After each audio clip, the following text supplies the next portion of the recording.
After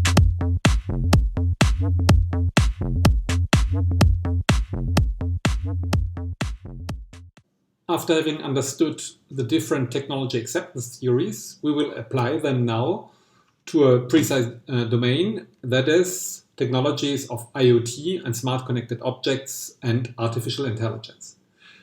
The studies come from different PhD projects, which I supervised in the last 4 years, and they are published in different conference papers, book articles, and journal papers. About the antecedents and consequences of smart connected objects and how the adoption is influenced by different factors, cognitive, social, and affective factors, and how are the consequences in terms of consumer behavior and in terms of well-being. Do they influence positively or negatively well-being? Her thesis was done in the context of Internet of the Things and smart connected objects. So to start with, when writing an article or when writing a thesis or when doing a research, it is important to consider the managerial context. That is, what do you bring with your research to the managers? Because you are students or master students in business science or business administration. So you are in marketing. So the idea is, what do you bring to marketing managers? What's your literature, above all, to the managers? That is why it's important to start to read managerial literature, to see what are the main concerns of managers. One starting point in your thesis could be, what are actually the main concerns? Which technology? So if you open now professional marketing magazines, you will see that everybody's talking about chatbots. The managers are talking about artificial intelligence, about augmented reality, about robots, service robots, about chatbots, voice bots, and so on, and personalization and algorithms. So algorithm marketing. So these are starting points, giving you an idea on what you can work. So if you come back to the IoT, we started to look at what is the evolution of the market. And if you look at the evolution of the market of IoT and smart connected objects, you can see the evolution. Now in 2020, the number of smart connected objects is more than 50 billion of objects that are used worldwide. This means that in average, 6.58 objects are used by user. This also is Cisco. So you see the evolution is dramatic. So in 5 years, the number of smart connected objects increased dramatically, so it doubled. So this is an indicator that the topic is concerning managers. So you can start to look at general market figures, and when you see that the market evolves very dramatically, then you can wonder if it's not time to do research on it. Second, today in France, 9 of French, 90% have 2 connected objects. So connected object is a smartphone, it's a smartwatch, it's a smart bracelet, it might be smart home, because if you have already smart homes, and so it's actually starting. Until now, they are mostly considered as gadgets, not really useful, but the future will be shaped with these smart connected objects, because the Internet of Things and smart connected objects will transform the way people live. Why that? Because indeed, when you see to the domains of smart connected objects and IoT, you see that mainly they are commercialized under the form of services. For example, home service. They are also used for well-being issues and for apartment or home issues. If you take a smart flat, we might have different services within a smart flat. So the smart flat is connected to the internet. You have a smart kitchen in which you can get personalized recommendations about dishes that you can prepare today. You can have a smart fridge that is connected to retail that will manage your stock situation and order automatically product that might be not available in your home.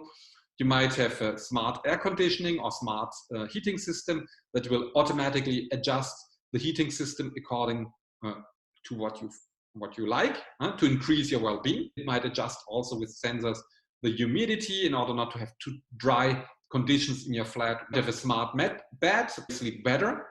So all these factors would increase your well-being and health.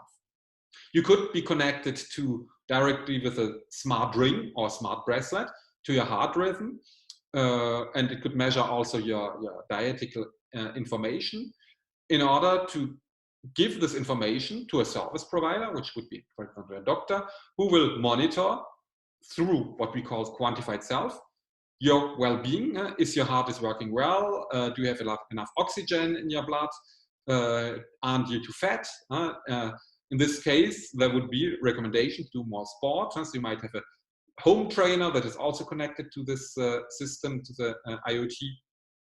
And all this would give you personalized services, recommendations to do sport, to eat better, to have automated remote ordering to deliver you food that would contribute to your well-being. And if you have, for example, a heart problem, or if you have a problem, have a heart attack, it might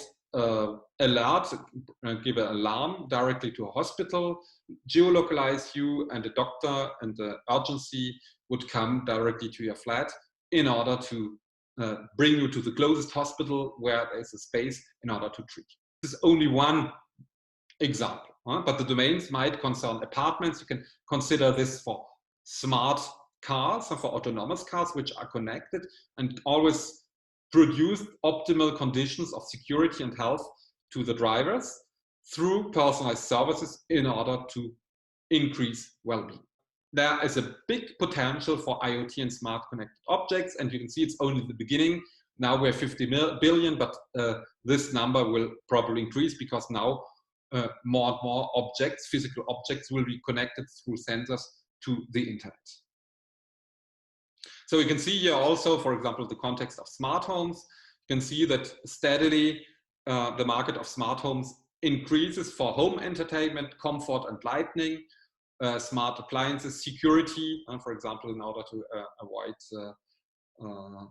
that a robber comes to your apartment, energy management in order to decrease your cost for energy and to pollute less, and control and connectivity. So you see that the market is steadily increasing, and until 2025, the market will increase exponentially. And this comes actually, you start your introduction with this kind of statistics. You can see actually the market for IoT is basically manufacturing, so as I said, supply chain management, but also smart cities, transportation. We in marketing were more interested, so smart cities, retailing, vehicles, household management, public health is less our focus of interest, but it could, because we have also now public marketing. So, but in the thesis of LOD, we rather focused on retailing and private applications. This is, by the way, market in Thailand, because as I said, I have a student working on smart homes, and he is doing that in Thailand.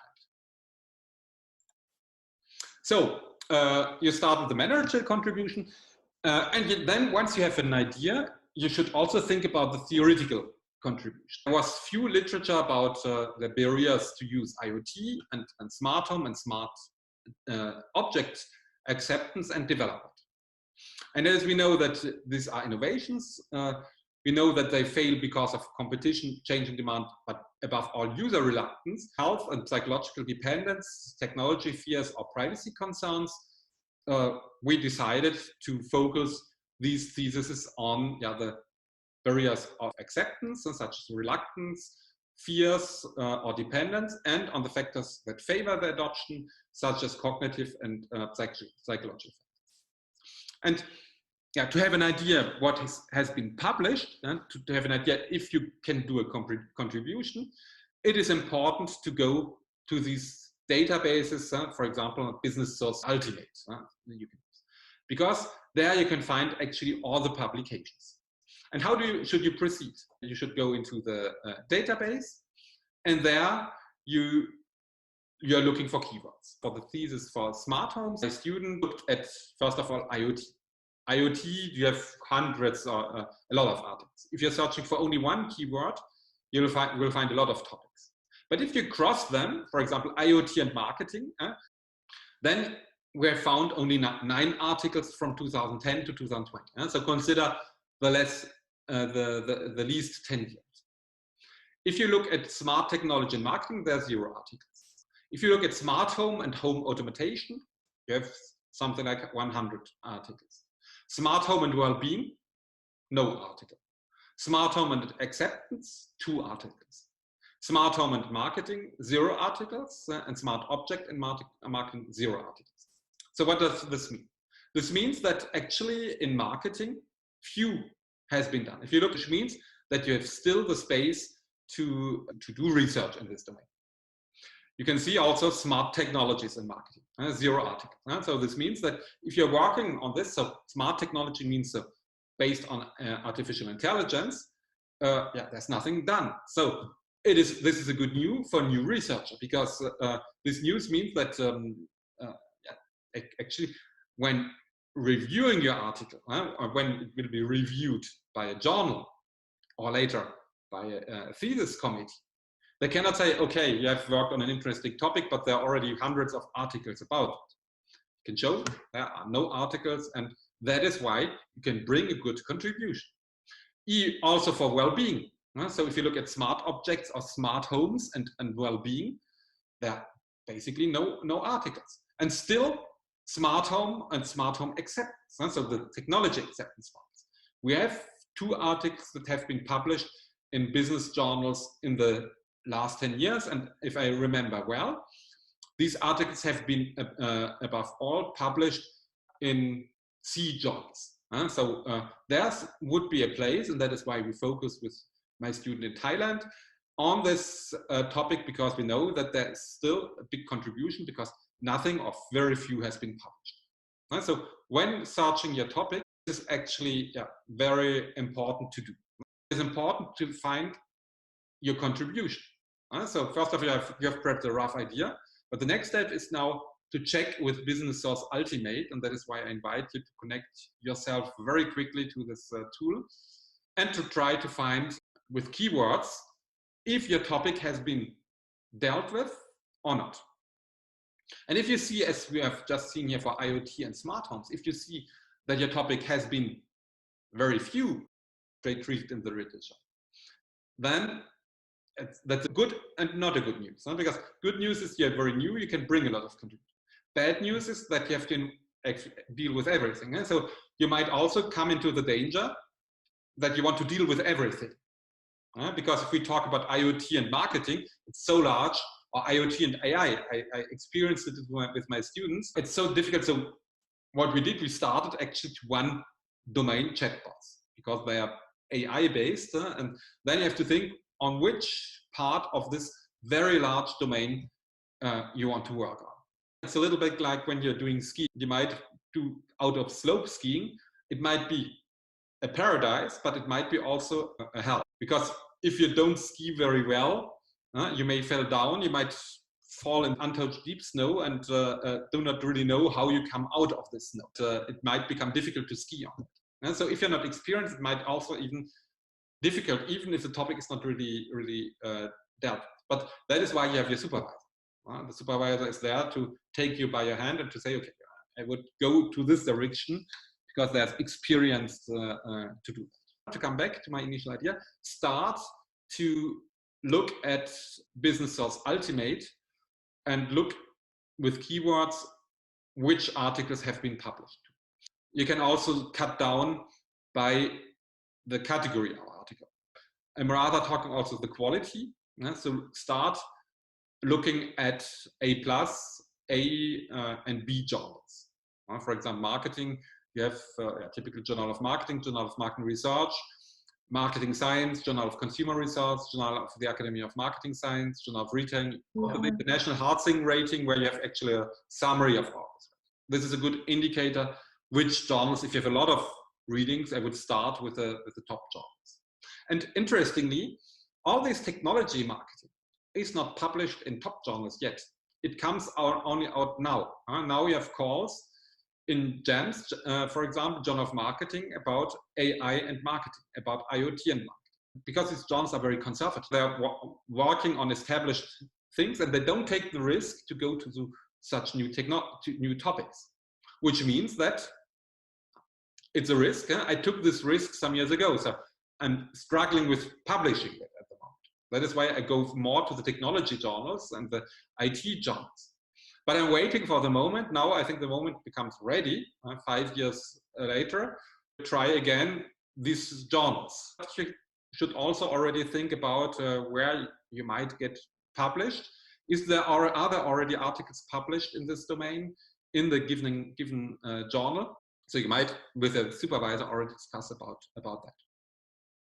So I come back to my presentation. So the starting point is that actually a few publications. That is why the overall objective of this PhD was twice from the theoretical point of view. First of all, we answered the call for research about acceptance of IoT technologies. So in some marketing journals, for example, Verhoeven and colleagues in 2009 called to do research about IoT and marketing. He did it in journal IGRM, International Journal of Research and Marketing. Second target of our research was to define IoT. What are smart connected objects, SCO, in marketing? How can they be applied? And the main contribution then was our model to study the antecedents and consequences of the adoption of SCO factors, also smart connected object factors, and how they impact positively or negatively the use, and also the consequences on the user's well-being. By focusing particularly on the role of well-being, the role of trust, and the role of privacy concerns. And from the managerial point of view, our objective was to understand consumer expectations, to help managers how to target their consumers, and to adapt communication strategies.